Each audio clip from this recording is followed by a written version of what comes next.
अस्सलाम वालेकुम ज़ारा, क्या हाल है आपके? मैं ठीक ठाक, वालेकुम सलाम। So first of all thank you so much कि आपने मेरे लोग के लिए वक्त निकाला और हमें एक टाइम दिया कि हम आपका इंटरव्यू कर सकें और आपसे कुछ मज़े की बातें कर सकें। आपका भी बहुत शुक्रिया, आपने मुझे बुलाया और मैं इंतज़ार कर रही हूँ कि किस तरह के सवालात आप मुझसे करने वाले हैं। होपफुली जवाब मज़े के होंगे, सवाल कैसे भी। चलें, इंटरव्यू पे स्टार्ट करते हैं। ओके। तो ज़ारा, हम सबसे पहले तो ये जानना चाहेंगे कि आपकी खूबसूरती का राज़ क्या है? मेरी खूबसूरती का कोई राज नहीं। अच्छा, I was not expecting this question. हुँ। कोई राज नहीं है, बट अच्छे से मुँह धोती हूँ, दैट्स इट। अच्छा खाती हूँ और ब्यूटी स्लीप ज़रूर लेती हूँ। वो बहुत इम्पॉर्टेंट है। अच्छा ज़रा, ये बताइएगा, जब भी आप किसी फ़ैन से, किसी मद्दाह से मिलती हैं, तो आप क्या चाहती हैं कि वो आपके काम की, आपकी परफॉर्मेंस की तारीफ़ करे या आपके हुस्न की ज़्यादा तारीफ़ करे? और होता एक्चुअल में क्या है? काम की ज़्यादा तारीफ़ होती है या हुस्न की? अच्छा, मैं तो चाहती हूँ मेरे काम की तारीफ़ हो और हर कोई ये चाहता है कि काम की ही तारीफ़ हो, क्योंकि जो हमारा काम है उसमें हम बहुत मेहनत करते हैं। सुबह उठ के न्यूज़पेपर्स पढ़ना, रात को प्रोग्राम्स देख के सोना और सारी ख़बरें आपको पता होनी चाहिए, नेक्स्ट डे कुछ भी हो सकता है। तो मेहनत बहुत करते हैं, इसीलिए मेहनत करके ही इस मुकाम पे पहुँचे। तो ये है कि अक्सर लोग खूबसूरती की तारीफ़ करते हैं, मैं चाहती हूँ काम की हो, काम की भी होती है और ख़ूबसूरती की भी होती है, लेकिन मैं जो चाहती हूँ वो ये है कि खूबसूरती की ना हो, काम की हो। अच्छा, आप उन चंद न्यूज़ एंकर्स में से हैं, उन चंद आप मीडिया पर्सन्स में से हैं जिनके स्कैंडल्स नहीं हैं, और आजकल जिसको देखो उसके स्कैंडल्स मौजूद हैं। तो एक scandal free female news anchor का स्टेटस आपने कैसे अचीव किया? अच्छा, मुझे नहीं पता ये कि और लोगों के स्कैंडल्स होते हैं या नहीं, बट ये है कि काम पे आप फोकस करें और जितना वक्त ऑफिस में गुजरता है वो गुजारें और उसके बाद घर जाएं। और वैसे मैंने स्कैंडल्स तो मोस्टली एंटरटेनमेंट साइड के लोगों के सुने हैं, शोबिज़ स्टार्स के तो होते हैं, बट ये है कि न्यूज़ साइड के मैंने इतने स्कैंडल्स सुने नहीं हैं और मुझे खुद भी नहीं पता कि लाइक क्यों नहीं है स्कैंडल, बट ये है कि मैं फोकस काम पे करती हूँ। आई थिंक यही वजह है।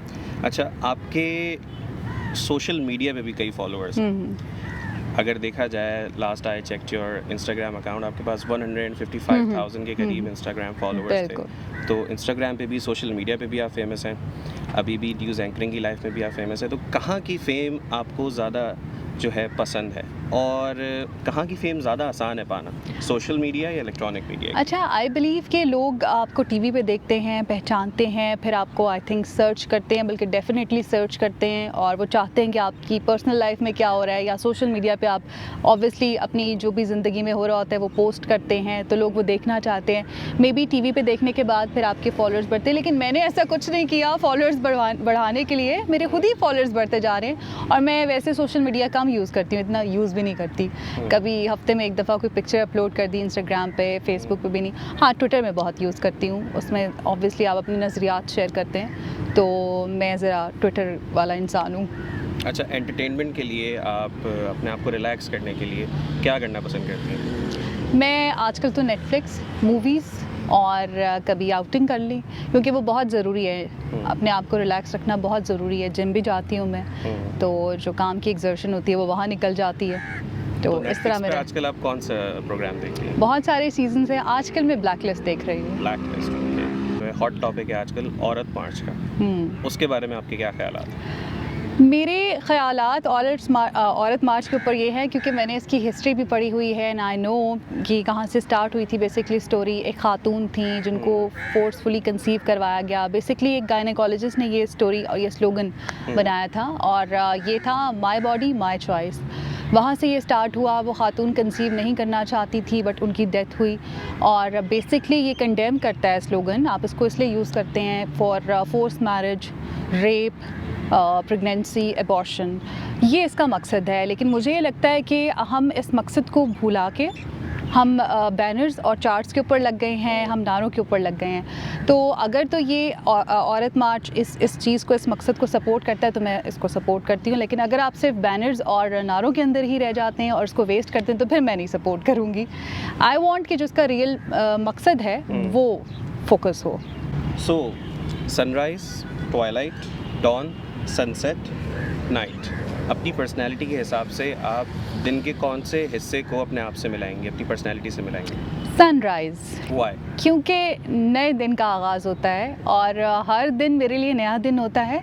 और मैं चाहती हूँ कि जो गुज़रा हुआ दिन है उसमें जो भी कमी रह गई है वो नए दिन में आप कंप्लीट करें, उसको पूरा करें उस कमी को। और मैं इंतज़ार करती हूँ कि नया दिन मेरे लिए क्या लेकर आएगा, तो मैं नए दिन सनराइज़। हर किसी की लाइफ में रिग्रेट्स होते हैं। आपकी लाइफ में कोई ऐसा रिग्रेट है जो अगर आपको मौका मिले, कोई कहीं से आपको टाइम मशीन मिल जाए, आप उसमें बैठें, पास्ट में जाएं और उस रिग्रेट को सही कर सकें, उस मोमेंट पे कोई और चॉइस ले सकें, तो ऐसा कोई रिग्रेट है आपकी लाइफ में? रिग्रेट तो बहुत सारे होते हैं, मुझे सोचना पड़ेगा मैं कौन सा वाला आपको बताऊँ। रीसेंट रिग्रेट मैं आपको बता देती हूँ।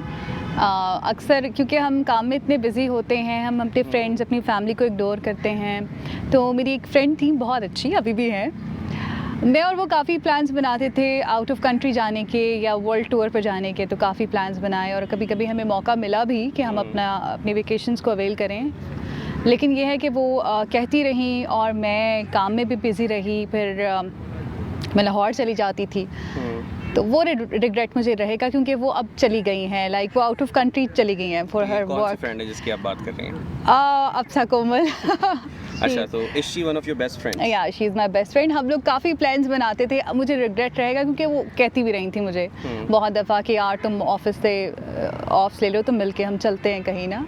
तो अब ये है कि वो चली गई हैं, अब मैं रिग्रेट कर रही हूँ कि काश हम चले ही जाते। कभी कर लेना चाहिए इंसान को, कभी कभी ट्राई कर लेना चाहिए। अच्छा, आपकी वो कॉलीग भी रहेंगे किसी टाइम पे? हाँ। तो एज अ कॉलीग और एज अ फ्रेंड आप उनको कैसा पाया आपने उनको? बेसिकली वो अच्छी कॉलीग थी, तो वो मेरी अच्छी दोस्त बनी और वहाँ से हमारी दोस्ती स्टार्ट हुई। हम एक ऑफिस में थे कुछ साल पहले, तो she was a very good colleague, cooperative थी। दोस्त तो वो बहुत अच्छी हैं और शायद ही कि मैं उनके जैसा कोई दोस्त दोबारा कभी बना सकूं। She is my best friend. Okay, that's great. अच्छा, आपने ये तो सोच लिया कि अगर आपको मौका मिलता तो आप उनके साथ वेकेशंस पे चली जाती। बिल्कुल। अगर आपको मौका मिलता, आप वेकेशंस पे जाती, तो कहाँ जाना पसंद करते और क्यों? टर्की जाते, मालदीव जाते, स्विट्ज़रलैंड जाते। ऑब्वियसली ये वो जगह है जो हर कोई जाना चाहता है। हाँ, वर्ल्ड। और पेरिस जाते, वर्ल्ड टूर। हर किसी का जो ख्वाब होता है कि हमने यहाँ जाने हैं, तो वहाँ जाते हैं। आप अगर ज़िंदगी भर के लिए अपनी कोई एक एज चूज़ कर सकती हैं, इतने साल की मैं ज़िंदगी भर रहूँगी, तो वो कौन सी एज होती है और क्यों? बचपन। मैं बचपन में चली जाती अपने, और मैं उसी में रहती, क्योंकि बचपन में आप सोचते हैं कि भाई मैं बड़ा हो जाऊं तो बड़ी आज़ादी मिलेगी और मैं घर से बग़ैर बताए निकल जाऊंगा, अपने पैसे मिलेंगे, जॉब करेंगे। लेकिन नहीं, बचपन आपका बेस्ट टाइम होता है ज़िंदगी का, और मैं तो वापस अपने चाइल्डहुड में जाना चाहती हूँ। वो बेस्ट टाइम था, बेहतरीन दिन। अगर आपको चांस मिले to sit on a bench in a beautiful forest, okay, और बड़ी अच्छी सीनरी है सामने, तो आप अपने साथ किसको बिठाना पसंद करेंगी?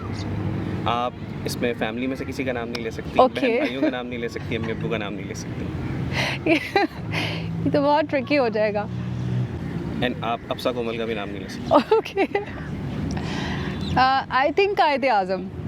जिंदा लोगों का नाम है। नहीं, अब आपने कहा कोई। कायदे आज़म से मैं मिलना चाहती हूँ ज़िंदगी में, अगर कभी ऐसा हो, टाइम मशीन हो, मैं कायदे आज़म से मिलना चाहती हूँ। उनको बताना चाहती हूँ कि आपने जो पाकिस्तान बनाया था वो अब नहीं रहा वैसा, और आपने जो सोचा था वैसा नहीं है। अब आप बताएं कि हम क्या करें कि वैसा पाकिस्तान बन जाए। और वैसे भी मैं बहुत बातें करूँगी उनसे, और उनसे पूछूंगी कि आपने किस तरह से इतनी मेहनत करके, इतनी जिद्दोजहद के बाद पाकिस्तान बनाया और किन किन मुश्किलात से गुजरे। तो या कायदे आज़म वैसे भी ही इज़ माई फेवरेट, और हम सबके फेवरेट हैं। ये है कि मैं उनसे मिलना चाहूँगी। बेशक। ओके, सो आपका ताल्लुक लाहौर से है, रहे आप कराची में रही। बेहतर कहाँ लगा आपको? लाहौर की ज़िंदगी बेहतर थी, यहाँ पर आकर आपको आसानियाँ और बेहतरी मिली? अच्छा, अपना शहर तो अपना शहर होता है ऑब्वियसली, जहाँ आपकी पैदाइश होती है, जहाँ आपका घर है, वो चाहे जहाँ भी हो आपको अच्छा लगता है। लेकिन कराची, क्योंकि मैं यहाँ काम करती हूँ, तो रिस्क यहाँ लिखा गया है। कराची भी अच्छा शहर है, बट वैसे मैं अगर रहना चाहूँगी तो मैं लाहौर में रहना चाहूँगी। ऑब्वियसली मेरी फैमिली वहाँ पर है और मेरा अपना शहर है। दोनों की ज़िंदगी में फ़र्क क्या? दोनों शहरों की ज़िंदगी में आपने क्या फ़र्क पाया? कराची की ज़िंदगी बहुत फास्ट है एज़ कम्पेयर टू लाहौर, और लाहौर में सुकून है। वैसे यहाँ पे थोड़ी ट्रैफिक भी ज़्यादा है। कराची में ट्रैफिक बहुत है। Thank you so much miss Zara, आपने मेरे लोग को वक्त दिया और काफ़ी अच्छा इंटरव्यू रहा है मुझसे। Thank you so much. I hope आपका भी बहुत शुक्रिया कि आपने मुझे इनवाइट किया इंटरव्यू के लिए। बहुत मज़ा आया, बहुत मज़े के क्वेश्चंस थे और आई होप कि इंटरव्यू व्यूअर्स को पसंद आएगा। तो थैंक यू सो मच। इंशाल्लाह, टेक केयर। अल्लाह हाफिज़।